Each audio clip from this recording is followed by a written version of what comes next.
Launch ভ্রমণ শুধু যাতায়াতই নয়, এটি বাংলাদেশের নদী সংস্কৃতির এক জীবন্ত চিত্র।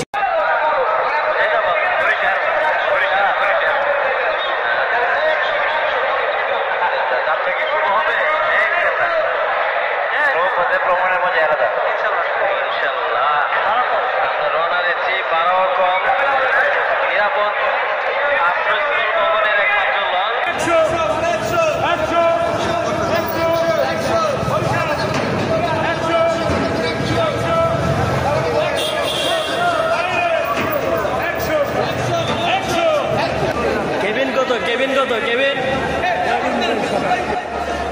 পার্বত্য এক্সপ্রেস লঞ্চ ভ্রমণ সদরঘাট টু বরিশাল, অনেক সুন্দর একটা পরিবহন।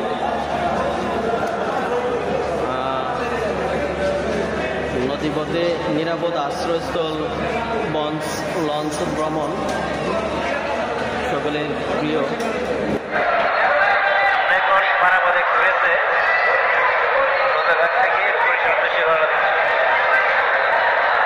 সবাই আমাদের এই যাত্রাকে যেন যাত্রা শুভ হয় দোয়া করবেন। দেখেন পারাবতে আমরা সাধারণ যাত্রীদের আবাসস্থলগুলো একটু পরিদর্শন করে দেখতেছি। সবাই দেখুন, সাধারণ যাত্রীরা সবাই যাচ্ছে। আমরা একটা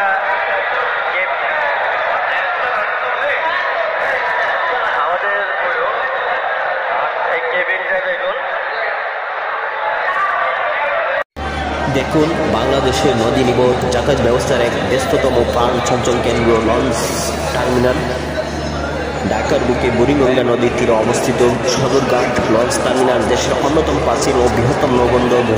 ভোর থেকে গভীর রাত সবসময় এখানে থাকে যাত্রীদের প্রচণ্ড ভিড়। লঞ্চের চটভূমিতে ভিড় আর লাল সবুজ পতাকায় মোরা ব্যস্ততার এক অন্যরকম দৃশ্য। ঘাটে পৌঁছাতেই দেখা যায় সারি সারি লঞ্চ বরিশাল, বুলাল, চাঁদপুর, মাদারীপুর, পটুয়াখালী, জালকাঠি, পিরোজপুর সহ দক্ষিণে নানা গন্তব্যে রওনা হওয়ার প্রস্তুতি নিচ্ছে। লঞ্চগুলোর নামের পাশে আলাদা জলখানি, যাত্রার আগে হুইসেল বাজানো আর যাত্রীদের ডাকাডাকি, সব মিলিয়ে এক কোলাহলপূর্ণ পরিবেশে সন্ধ্যা নামার সময় দেখা যায় লঞ্চ ছাড়ার দৃশ্য সত্যি মনোমুগ্ধকর।